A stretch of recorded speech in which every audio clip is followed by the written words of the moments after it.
Flamingo Books. Shining English Reader Series 8. Chapter 19. The Ransom of Red Chief Part 2. I made the boy and Bill shake hands. Bill begged me tearfully to make the ransom $1,500 instead of $2,000.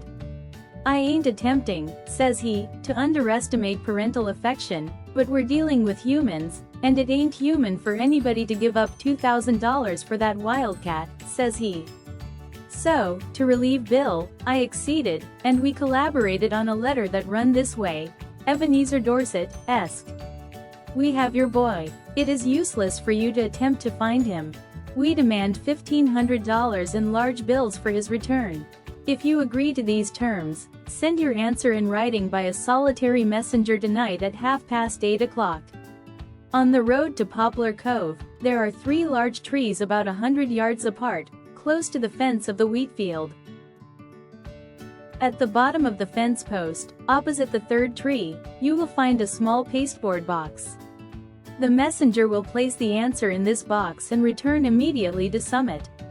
If you attempt any treachery or fail to comply with our demand as stated, you will never see your boy again. If you pay the money as demanded, he will be returned to you safe and well within 3 hours. 2 desperate men. I put the letter in my pocket. As I was about to start, the kid comes up to me and says, "Ah, Snake Eye, you said I could play the Black Scout while you was gone." "Play it, of course," says I. "Mr. Bill will play with you." "What kind of a game is it?" "I'm the Black Scout," says Red Chief, "and I have to ride to the stockade to warn the setters that the Indians are coming." "All right," says I, "it sounds harmless to me. What am I to do?" asks Bill, looking at the kid suspiciously. "You are the hoss," says Black Scout. "Get down on your hands and knees." "How can I ride to the stockade without a hoss?" Bill gets down on his all fours, and a look comes in his eye like a rabbit's when you catch it in a trap. "For heaven's sake," says Bill, "hurry back, Sam, as soon as you can. I wish we hadn't made the ransom more than $1,000. I walked over to Poplar Cove and sat around the post office, talking with the locals. One fellow says that he hears Summit is all upset on account of Ebenezer Dorset's boy having been lost or stolen.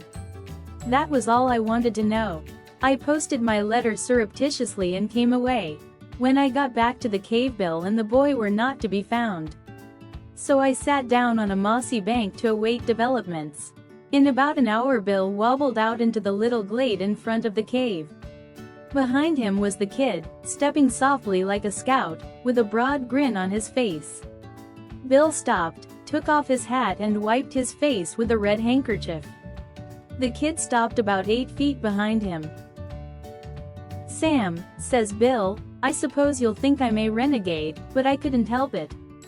The boy is gone. I have sent him home. There were martyrs in old times," goes on Bill, "that suffered death rather than give up. None of 'em ever was subjugated to such supernatural tortures as I have been. I tried to be faithful, but there came a limit." "What's the trouble, Bill?" I asks him. "I was rode," says Bill, 90 miles to the stockade. For an hour I had to try to explain to him why there was nothing in holes, how a road can run both ways and what makes the grass green. "I tell you, Sam, a human can only stand so much."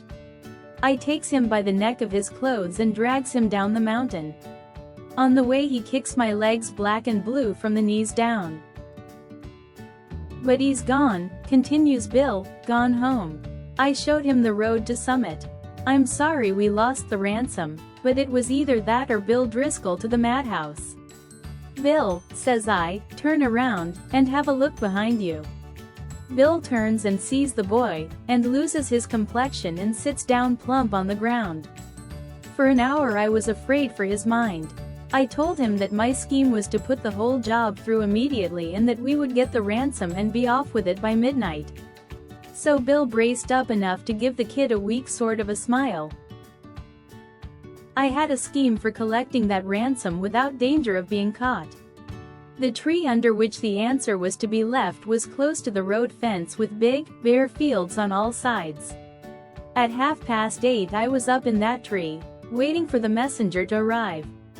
Exactly on time, a half-grown boy rides up the road on a bicycle, locates the pasteboard box at the foot of the fence post, slips a folded piece of paper into it and pedals away again. I waited an hour, slid down the tree, got the note, and was back at the cave in another half an hour. I opened the note and read it to Bill. The sum and substance of it was this. Two desperate men. Gentlemen, I received your letter today by post, in regard to the ransom you ask for the return of my son. I think you are a little high in your demands, and I hereby make you a counter-proposition, which I am inclined to believe you will accept. You bring Johnny home and pay me $250 in cash, and I agree to take him off your hands. You had better come at night, for the neighbors believe he is as lost, and I couldn't be responsible for what they would do to anybody they saw bringing him back. Very respectfully, Ebenezer Dorset. Of all the impudent, I says. But I glanced at Bill, and hesitated. He had the most appealing look in his eyes I ever saw on the face of a dumb or a talking brute.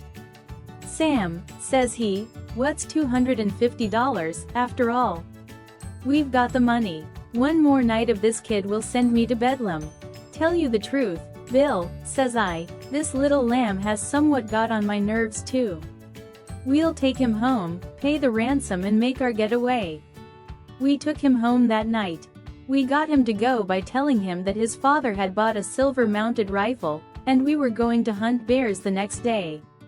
It was just 12 o'clock when we knocked at Ebenezer's front door. When the kid found out we were going to leave him at home, he started up a howl and fastened himself as tight as a leech to Bill's leg.